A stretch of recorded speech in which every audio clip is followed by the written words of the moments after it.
আজ আমি আপনাদের কাছে মিথুন রাশি মানুষদের 2026 সালের জুলাই মাস কেমন কাটবে এই নিয়ে আলোচনা করব। যারা মিথুন রাশির মানুষ রয়েছেন অনুষ্ঠানটিকেও মনোযোগ সহকারে শুনবেন।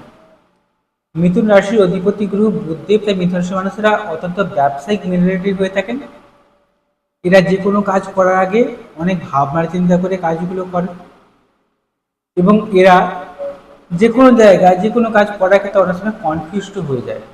কীরকম হয়ে যায়, এরা মনে করুন কোনো কিছু কাজের কথা আপনি তাকে বললেন, সে শুনলো, সেটাকে শোনার পরেও অপর দুজন মানুষের কাছে যাচাই করে। যাচাই করতে গিয়ে নেগেটিভ পজিটিভ নানা রকম কথাবার্তা তার কানে আসে, কারণ বাকি দুজনের কাছ থেকে কারো নেগেটিভ আসে, কারো পজিটিভ আসে। এর ফলে কি হচ্ছে, সেই কাজটা অনেক সময় এরা বন্ধ হয়ে যায় বা সেই কাজ থেকে এরা পিছিয়ে আসে বা সে কাজে বাধাগ্রস্ত হয়ে যায় মাঝে মধ্যে। তবে অত্যন্ত বুদ্ধিমান হয়ে থাকেন, যুক্তি দিয়ে যে কোনো কাজ করতে পারেন। যে কোনো জায়গায় লড়াই করা বা যে কোনো জায়গায় জয়লাভ করার ক্ষেত্রে এরা নিজের বুদ্ধিকে বেশি কাজে লাগায় এবং যে কোনো জায়গায় নিজের বুদ্ধিকে কাজে লাগিয়ে, নিজের জ্ঞানকে কাজে লাগিয়ে সাফল্য অর্জন করে থাকে মিথুন রাশির মানুষেরা। সেই মিথুন রাশির মানুষদের 2026 সালে জুলাই মাস কেমন কাটবে এটা মূল আলোচ্য বিষয়। তাই যারা মিথুন রাশির মানুষ রয়েছেন ওষুধটি খুব মনোযোগ সহকারে শুনবেন। এই মাসে, জুলাই মাসে বেশিরভাগ সময় রাশির যে অধিপতি বুধদেব তিনি বক্রী অবস্থায় থাকার জন্য ভালো মন্দ উভয় রকমের ফলাফল পাবেন মিথুন রাশির মানুষেরা, বা মিশ্র ফলাফল যাকে বলা হয়ে থাকে সেই মিশ্র ফলাফলটা পাচ্ছেন। এবারে মাঝে মধ্যে ব্রেন ফ্যাকচুয়াল হওয়া, অর্থাৎ সঠিক জায়গায় সঠিক বুদ্ধি প্রয়োগ করে কার্য উদ্ধারের ক্ষেত্রে মাঝে মধ্যে বাধাগ্রস্ত হবেন, আবার কিছু কিছু জায়গায় আবার সাফল্য অর্জনও করবেন। শরীর মাঝে মাঝে অসুস্থ হয়ে যাবে, পারিবারিক কলহ মাঝে মাঝে দেখা দেবে, এমন সমস্যাও কিন্তু আসতে চলেছে। দ্বিতীয়ভাবে অবস্থান করছে বুধদেব, বৃহস্পতি গ্রহ, যে বৃহস্পতি আপনাদের দশমপতি এবং সপ্তম ভাবের অধিপতি। এর ফলে কিন্তু এই মাসে আপনাদের অনেকেরই কর্মের যোগাযোগ আসবে। যারা কর্ম করছেন বা কাজের সঙ্গে যুক্ত রয়েছেন সেই কাজে উন্নতিকে নির্দেশ করছে। আবার যারা কর্মপ্রাপ্তির চেষ্টা করছেন, যারা কাজের চেষ্টা করছেন, সেখানে আপনাকে সাফল্য নিতে দেবে এই বৃহস্পতি গ্রহটি। দাম্পত্য জীবন ভালোই কাটবে, স্বামী স্ত্রীর মধ্যে সম্পর্ক ভালো হবে। সমস্যা থাকলে স্বামী স্ত্রীর মধ্যে বা দাম্পত্য জীবনে এই সমস্যাগুলো কেটে যাবে। ব্যবসায় উন্নতি হবে, তবে মাঝে মাঝে ব্রেন ফ্যাকচুয়াল হওয়ার জন্য কাস্টমার বা ক্লায়েন্টের সঙ্গে মিসকমিউনিকেশন হওয়ার সম্ভাবনাও দেখতে পাচ্ছি। কারণ থার্ড হাউসে কেতুর মতো গ্রহের অবস্থানের জন্য ভুলভাবে মানুষের সঙ্গে যোগাযোগ বা মিসকমিউনিকেশন হওয়ার ভয় রয়েছে। ভাই বোনদের সঙ্গে মাঝে মাঝে কলহ বা বিবাদেও জড়িয়ে পড়তে পারেন, এদিকে সাবধান থাকবেন। যারা হাত দিয়ে কোনো কাজকর্ম করেন, লেখালেখির কাজকর্ম করেন বা যারা হাত দিয়ে বেশি যারা কাজকর্ম করেন, সেই কাজে ভুল ধরা পড়তে পারে বা আপনারা কোনো কিছু ভুল কাজ করেছেন, সেই ভুলের কাজে বা লেখালেখির জন্য এই মাসে আপনারা কিন্তু সমস্যার সম্মুখীন হতে পারেন। তবে আর্থিক যে ইনকামটা করবেন সেই টাকাগুলো কিন্তু জমাতেও পারবেন। ব্যয় ভাব অনেকটাই কমবে, তবে আর্থিক যে ইনকামগুলো করবেন টাকাগুলো সঠিক জায়গায় জমাতে পারবেন, এটা খুব ভালো বলা যায়। আপনার কথাবার্তা সুন্দর বা মধুর হবে, কথার দ্বারা মানুষকে আপনি আকৃষ্ট করতে পারবেন। যারা কথা বেছে খান তাদের জন্য সময়টা অত্যন্ত শুভ বা অনুকূল বলা যায়। যারা কোনো অ্যাডভাইসমূলক কাজের সঙ্গে যুক্ত রয়েছেন, মানুষকে উপদেশ দেওয়ামূলক কাজের সঙ্গে যুক্ত রয়েছেন, পরামর্শমূলক বা কনসালটেন্সিমূলক কাজকর্ম করেন, হিলিং বা এই সকল প্রফেশনে যুক্ত রয়েছেন, টিউশনি পড়ান বা শিক্ষকতা কাজকর্ম করেন, তারা এই মাসে সাফল্য অর্জন করবেন বা সেখান থেকে সুনাম অর্জন করবেন। যারা রাজনীতিবিদের সঙ্গে যুক্ত রয়েছেন তারাও সুনাম অর্জন করবেন বা সেখানে আপনাকে ভালো কোনো পদ প্রাপ্তি হওয়া বা সম্মান প্রাপ্তি হওয়ার সম্ভাবনা রয়েছে। যারা বিবাহ করতে ইচ্ছুক রয়েছেন তাদের বিবাহের যোগাযোগ আসবে, অনেকের বিবাহ হয়ে যাবে মিথুন রাশির মানুষদের, এমনটাই নির্দেশ করছে।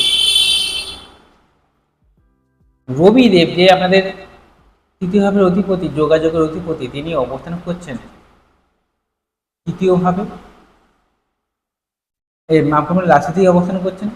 মাঝে মাঝে ইগো কাজ করলে, ইগোর জন্য অনেক কিছু কাজ পণ্ড হবে, তাই নিজের ইগোকে কন্ট্রোল করুন।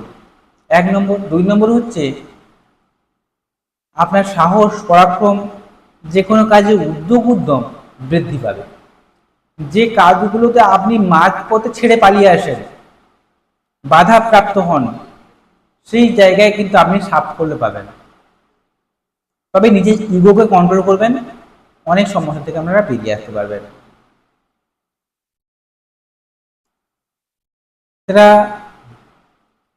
পড়াশোনা করছেন, স্কুলে পড়াশোনা যারা করেন, তাদের পড়াশোনায় মনোযোগ বাড়বে, পড়াশোনা ভালো হবে।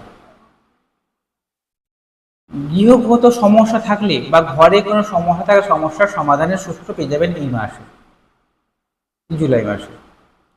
সেই সঙ্গে আপনি যে সন্তানকে ইচ্ছুক থাকেন, সন্তান প্রাপ্তির সুযোগ রয়েছে। আপনি সন্তান থেকে থাকে, সন্তানের সঙ্গে সম্পর্ক ভালো হবে, সন্তান জীবনে প্রতিষ্ঠিত হবেন, বা সন্তান যদি পড়াশোনা করে আপনার সেই পড়াশোনায় ভালো সাফল্যকে নির্দেশ করছে, বা সন্তানের দ্বারা আপনার সুনাম বৃদ্ধি পাবে। তবে এই মাসে মাঝে মধ্যে আপনাকে নানা রকম রোগ বা অসুখে আক্রান্ত হতে পারেন। বিশেষ করে যারা হাই প্রেশারের সমস্যায় ভোগেন, ব্লাড অর্থাৎ রক্তঋণের কোনো সমস্যায় ভোগেন, যারা পেটের সমস্যায় ভোগেন, একটু সাবধানে থাকবেন। ঠিক আছে, নিজের রাগ জেদকে কন্ট্রোল করবেন, আবার নিজের রাগ এবং জেদকে কন্ট্রোল করবেন, অনেক দিক থেকে বেঁচে যাবে। শত্রু নাশ হবে, যে কোনো প্রতিযোগিতামূলক পরীক্ষায় আপনাকে জয়লাভে সাহায্য করবে এই মাসে, খুব ভালো দিক। অষ্টমপতি নবমপতি শনিদেব তিনি দশমভাবে অবস্থান করার জন্য যারা কর্মজীবনে রয়েছেন, কর্মক্ষেত্রে প্রচুর চাপ প্রেশার থাকছে। আপনার ঊর্ধ্বতন কর্তৃপক্ষ বা বস যিনি রয়েছেন, সে আপনাকে দিয়ে অনেক কিছু কাজ করিয়ে নিবে। অলরেডি মিথুন রাশির মানুষদের এই সময় অনেক কর্মজীবনে অনেক চাপ চলছে। যারা কর্মের সঙ্গে যুক্ত রয়েছেন বা কাজ করেন, দেখবেন এই সময় আপনাদের কর্মকেন্দ্রিক নানা রকম সমস্যা চলছে, বা কর্মজীবনে আপনার বস আপনাকে অনেক ডোমিনেট করছে বা চাপ দিচ্ছে বা বেহাত করাচ্ছে। তবে আমি এটুকু বলতে পারি যে আজ আপনি যদি কাজগুলো সঠিকভাবে করেন বা সেই পেশার সঙ্গে ভালোভাবে যুক্ত থাকেন বা সেখানে শেখার চেষ্টা করেন, কাজগুলোকে ভালোভাবে নিপুণতার সঙ্গে যদি করেন, তাহলে আগামী দিনে এই শনিদেবের কৃপায় আপনার কিছু কর্মজীবনের সাফল্য এনে দেবে। ভাগ্য সহায় হবে, আগে থাকা কাজগুলো কিন্তু আপনার উদ্ধার হবে। এটা খুব ভালো বা পজিটিভ দিক বলা যায়। মাঝে মাঝে বসের সঙ্গে মতের অমিল হওয়া, এমনটাও নির্দেশ করছে। প্রাপ্তির যোগ রয়েছে, আর্থিক উন্নতি, আর্থিক প্রাপ্তির যোগ রয়েছে।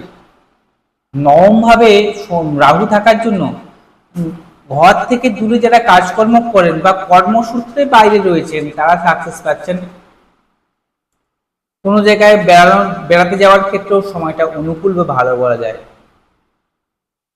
গুরুজনদের শ্রদ্ধা ও সম্মান করবেন, বাবার সঙ্গে সম্পর্ক ভালো রাখার চেষ্টা করবেন, অনেক বিপদ থেকে বেঁচে যাবেন।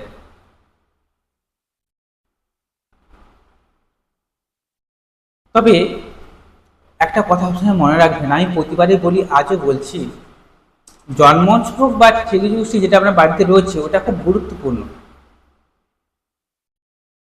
ওখানে দেখতে হবে আপনার লগ্ন সাপেক্ষে শুভ গ্রহগুলো কেন্দ্রগণে বসছে কিনা, বর্তমান দশা কি চলছে, এগুলো দেখে পুঙ্খানুপুঙ্খ তথ্য বলে দেওয়া যায় যে বর্তমান সময় কেমন কাটবে, আগামী দিনগুলো আপনার কেমন কাটবে, বর্তমান সময় আপনি কী কী সমস্যার উপর দিয়ে যাচ্ছেন, কী কী করলে এই সমস্যা থেকে আপনি দ্রুত বেরিয়ে আসতে পারবেন, তা বলে দেওয়া যায় আপনার জন্মছক বা ঠিকজুষ্টি বিশ্লেষণ করে। তাই অতি অবশ্যই আপনার জন্মছক বা ঠিকজুষ্টি থেকে বিশ্লেষণ করাবেন। আপনারা যদি আমার জন্মছক বুঝতে পারছেন, তাহলে মোবাইল নাম্বার তো রয়েছেই, এই মোবাইল নাম্বারে যোগাযোগ করবেন। যদি অনুষ্ঠানটি ভালো লেগে থাকে চ্যানেলটিকে সাবস্ক্রাইব করবেন। নমস্কার, সবাই ভালো থাকুন, সুস্থ থাকুন।